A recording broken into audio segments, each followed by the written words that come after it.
You know her work from Occupy Corporatism, Activist Post. You know her work from InfoWars, from SGT Report. Everybody is picking up Suzanne's material. Suzanne, welcome. Thank you for having me. Suzanne, you're really a great writer. I really have to give you kudos on your Thank research, you. your hyperlinks, your vetting, your information, and that's why everybody is picking up your articles, because they're very, very detailed, but you're talking about some very scary things. We do that too here at SGT Report. I talk to a lot of smart people. I spoke with James Wesley Rawls not too long ago, who said, and I quote, "We're entering into an age of deception and betrayal by our own government." And Suzanne, that's basically what you've been writing about across the board, whether it's vaccine information or your article titled U.S. Army Tactical Manuals Describe How to Control Domestic Insurrection. Why don't you let people know why you wrote that and what it means? I wrote that because there's a bunch of articles that have come out. It started with Rex 84, and it's turned into a bunch of manuals and a bunch of executive orders that put in place martial law. And the military likes to perform war games, so that's why we're seeing military on the streets practicing.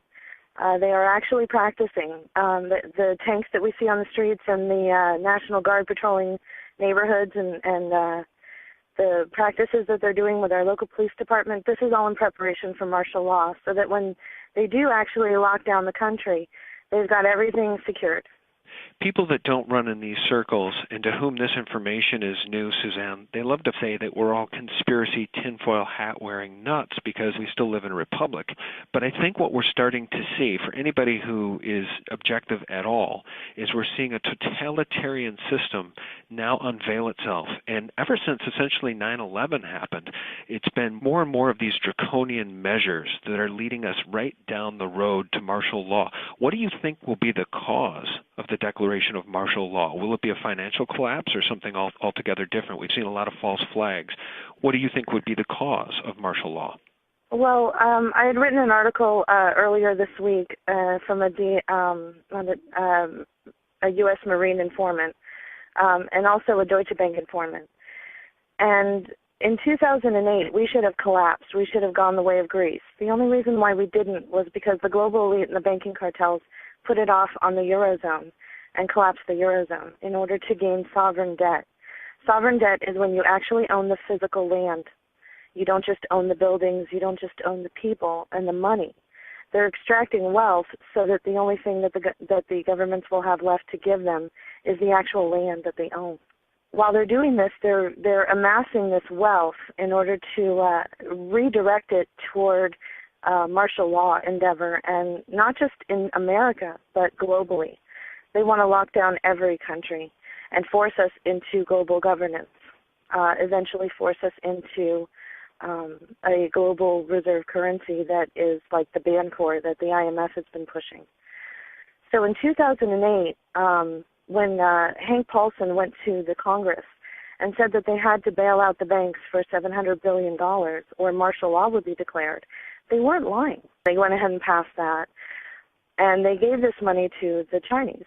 But the Chinese, since then, have been backing their currency, their fiat currency, in gold.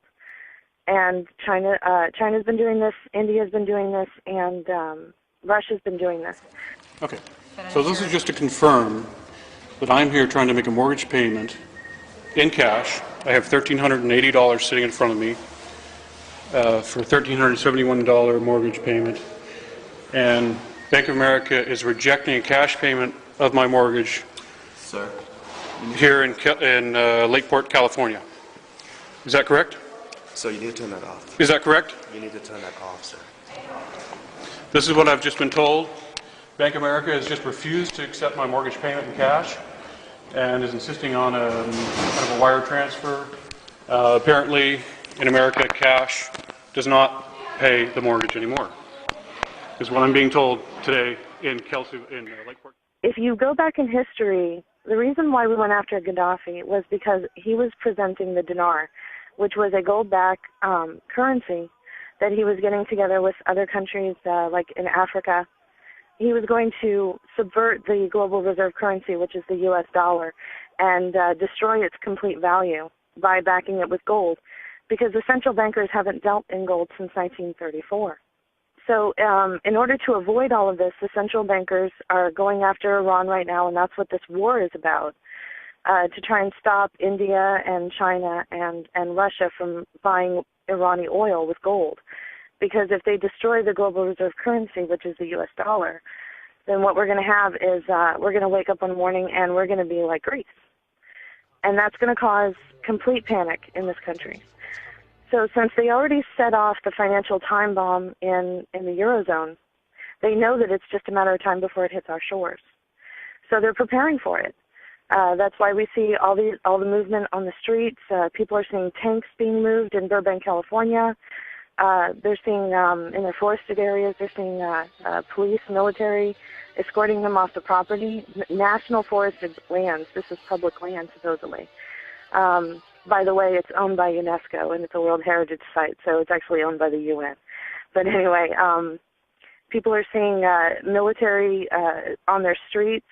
In Anaheim, California, they announced that because of the protest, it was a state of emergency, which I feel is a code word for martial law. I think they're trying to beta test to see if they can go ahead and lock down the country by doing it incrementally through different stages, causing problems, problem, reaction, solution, causing problems in cities, and then go ahead and locking it down and seeing how it works, kind of like a war game. One thing I forgot to mention was through the Deutsche Bank informant, I was alerted to the idea that they're going to possibly create like an internet virus that would attack the banking system, like they're using Flame and Susnet. And there's a new cousin of these two that is going around Iran. Mm-hmm. And what they would do was, on a Friday afternoon, they would say, well, we have to shut down the banking system because there's a virus in all the banks. You won't be able to use your ATMs over the weekend, but on Monday morning you'll be fine. Well, if you hear of anything like that, you have 72 hours before they roll out martial law. So wait a minute, Suzanne, you're saying that if you see anything like that in the news media or otherwise, you have 72 hours? Why don't you repeat that, help people understand what that means? When they're going to roll out martial law, they think that when the financial collapse hits the shores of the United States, they have 72 hours. So with my Deutsche Bank informant and talks with other people in the alternative media, my contacts, I just think that it's possible that a scenario like this, I'm not saying that this will happen, but a scenario like this, and it would give you something to look for, a little red flag to look for. Let's say that the banks all say that there's a virus in all the banking systems, all of the banks, and they have to shut down, like on a Friday. We know that the Obama administration loves to do things on a Friday afternoon or when we're celebrating New Year's Eve. So Friday afternoon, they would say they're going to shut down the banks and get rid of this virus over the weekend. And on Monday morning, everything would be back up. Over the weekend, you wouldn't be able to use your ATM or pay any bills online, but everything will be fine on Monday morning. That is your red flag. You have 72 hours from that moment to do whatever you were planning on doing, get to wherever you were planning on getting to, hunker down whatever you were planning on hunkering down, because they're going to unroll martial law in 72 hours from that moment, whatever scenario they intend to unroll. And I believe that it has to do with the banks, because they're stealing money from us left and right. In fact, I've gotten reports from insiders that they're taking money out of private checking accounts. They're also stealing heirlooms. The Bank of America has stolen heirlooms out of people's safety deposit boxes and ship them from one coast to another, and then claim that they didn't know that it wasn't that it was this customer's property, and then they'll send it back, but they never do. They're trying to squeeze out as much money as possible.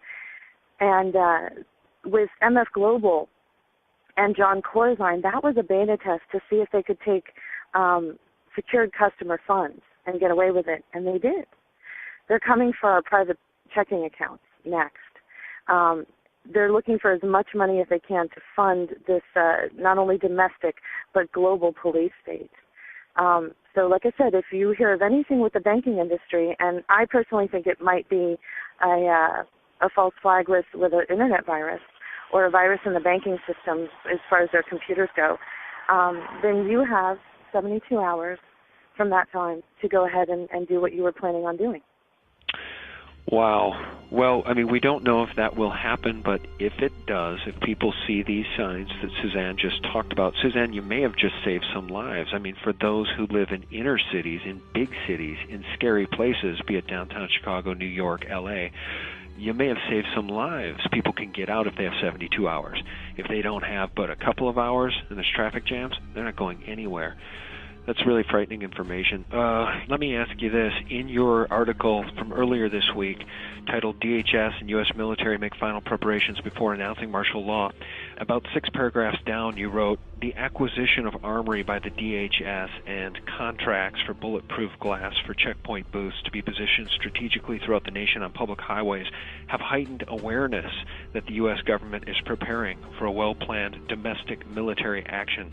DHS armored vehicles have been sighted on highways in Kentucky and across the country, I might add. I guess what I'm wondering, Suzanne, from your expert view, do you think that the military could actually lock down this country? We're geographically gigantic. They had a hard time locking down Baghdad. The reality of this is that the PSYOP, I think, is against the people, to get the people to stand down before any of this ever happens. Because if they move on Chicago or any major American city, it's going to send a message to the rest of the patriots in this geographically huge country that it's time to take action. It's time to embrace the Declaration of Independence and throw off these despots.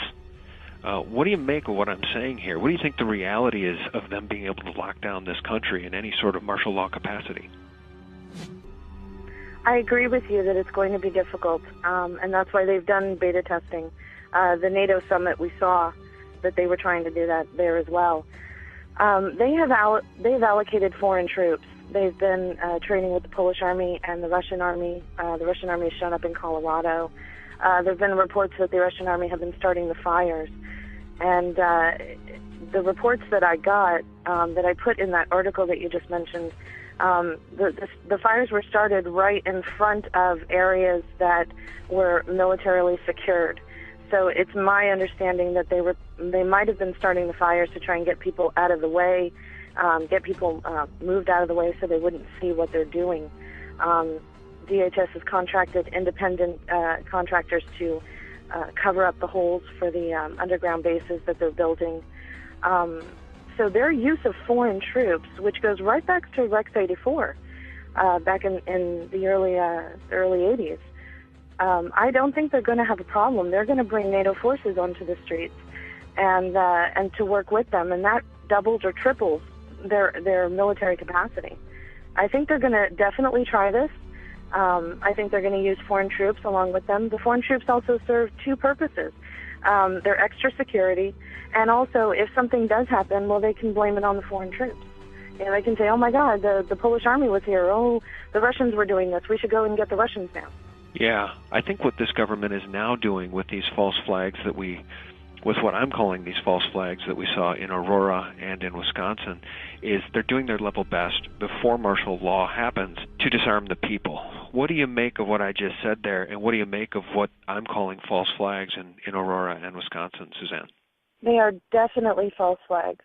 James Holmes had ties all the way going back to his grandfather with DARPA and mind control techniques, and he was studying mind control. He worked with the Salk Institute on mind control and flicker fusion, which is where they insert images into the screen while you're watching television or even on a website, and it moves so fast that only your subconscious picks it up. In Aurora, his apartment was booby-trapped with homemade bombs. And the Pentagon has just come out and said that a lot of people homegrown terrorists are building these homemade bombs. And so they're asking Congress to relax posse comitatus in order to respond to this, to allow military